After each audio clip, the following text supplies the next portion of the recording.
Stephen Robbins here. Welcome to the Get It Done Guys quick and dirty tips to work less and do more. We all like to be overachievers. Someone says, achieve, and we jump right to it. We even achieve multiple things at once.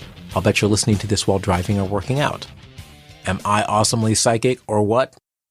We make lists of projects that we have to do, and then each project becomes a collection of to-do items. We add those onto our to-do list, and pretty soon, we have more to-do items than Imelda Marcos has shoes.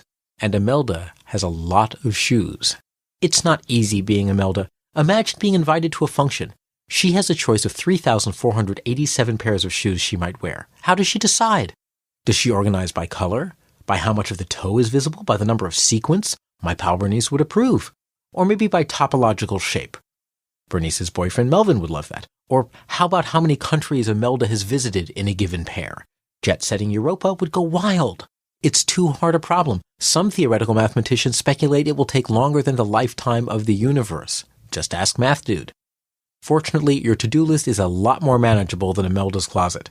Today's episode is a tribute to the late Stephen Covey. He was the author of 7 Habits of Highly Effective People, and he recently passed away at an age of much older than me. I don't know if he invented it, but he certainly popularized one way to think about choosing tasks to do. And here are some tips based on his wisdom. Urgency and importance are different. Stephen Covey noticed that we decide a to-do item as high priority in 2 very different ways. The first is urgency. Something's urgent if it has to be done now for some reason. The dog is running in circles, crossing its legs, making a whimpering noise that means take me for a walk or grandma's antique carpet is going down. Delay is not an option. That is urgent. Other to-dos become high priority because they're important. Sending in your mortgage payment, for example, needs to be done or the bank will repossess your house. Sending in that payment is high priority. It is important. Of course, some banks repossess your house even if you don't have a mortgage. Banking is fun. This episode's transcript has a link to the news story. Prioritize using an urgent important grid. Make your life easier by drawing a 2x2 grid. Label the top row important and then the bottom row not important, and label the first column urgent and the second column not urgent. Finally, label the upper left quadrant 1, the upper right quadrant 2, the lower left quadrant 3, and the lower right quadrant 4. Each quadrant is a different combination of urgent and important. When setting priorities, decide which quadrant your activity belongs in and then use the quadrant to prioritize the activity. Quadrant 1 is the oh my gosh quadrant. Quadrant 1 contains the urgent and important. It's the quadrant of, oh my gosh, hand me the fire extinguisher. This stuff needs doing, and it needs doing now. Your top priority will be your Quadrant 1 activities. When your wife, girlfriend, surrogate, baby mama, polyamorous family unit says, when your wife, girlfriend, surrogate, baby mama, polyamorous family partner says, the contractions are 2 minutes apart, it's time to shut down World of Warcraft and head to the hospital. And no, you don't have time to finish your current campaign first. This is urgent and important. Quadrant 2 is the quadrant of awesomeness. Quadrant 2 contains the important but not urgent. It's the quadrant of becoming awesome. Most of the things we need to do to become awesome are important but not urgent. Typical activities that belong in Quadrant 2 would include doing long-term planning, taking classes, spending time with your boyfriend, girlfriend, husband, wife, spousal equivalent, or polyamorous family unit, even your children. Quadrant 2 is where most personal development activities happen. Understanding your deepest values so that you can orient your life around them, giving yourself true rest and relaxation so you're in top form, and recalking the bathtub so that the grout doesn't grow legs and attack you in your sleep. These are your next priority items, right after Quadrant 1. Sometimes these can be even higher priority. If you live your entire life in Quadrant 1, so you're always embroiled in urgent emergencies, you must visit Quadrant 2 to create the infrastructure that will handle the emergencies before they become urgent.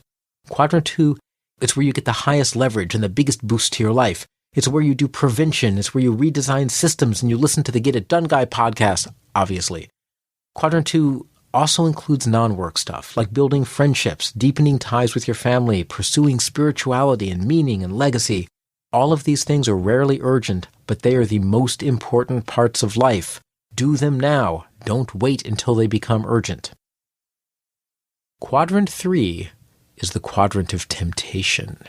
It's the social media quadrant. These are things that aren't important, but they sure are urgent.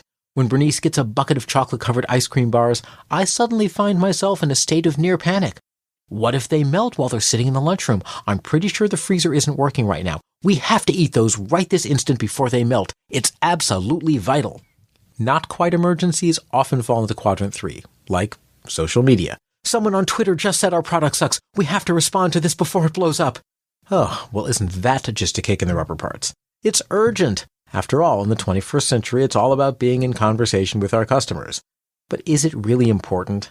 Say you have 10 million customers and only 20,000 Twitter followers. Of the 20,000, 3 are watching their Twitter feed at that moment because all the rest are too busy playing World of Warcraft. Doing things that are urgent but not important gives us an adrenaline shot. It makes us feel productive, but it's actually a waste of time. Make sure your social media is genuinely important to your business by measuring it. Otherwise, social media belongs in quadrant 3 unless proven otherwise. And in case you haven't figured it out, anything in quadrant 3 is something you're not doing. And then quadrant 4 are time wasters. The final quadrant is the your mother told you better quadrant. This is the stuff that's neither urgent nor important. Remember World of Warcraft? Yeah, it's quadrant 4, along with Real Housewives, American Idol, and the Twilight movies. Actually, the Twilight movies might even be quadrant 5, but we can't talk about that here. Quadrant 4 activities should be viewed with extreme suspicion. Some meetings can be quadrant 4. A lot of email is quadrant 4.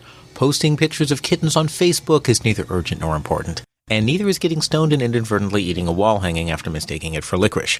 Next time you feel tempted to do something in quadrant 4, do something useful instead, like recommending the Short and Useful Quick and Dirty Tips podcast to all your friends. You'll strengthen your friendships and do good for the world all at once. Look over your to-do list today. Note the quadrant each item falls into. Make your top priorities your quadrant 1 activities and do your best to toss in a quadrant 2 activity on the way. Say goodbye to anything in quadrants 3 or 4. You owe it to yourself to spend your time doing the things that matter. Stephen Covey would agree. This is Steve Robbins. Send me questions to getitdone@quickanddirtytips.com. I help people orient their jobs and lives around what's most important, not simply what's urgent. If you want to know more, visit steverobbins.com. That's SteverRobbins.com.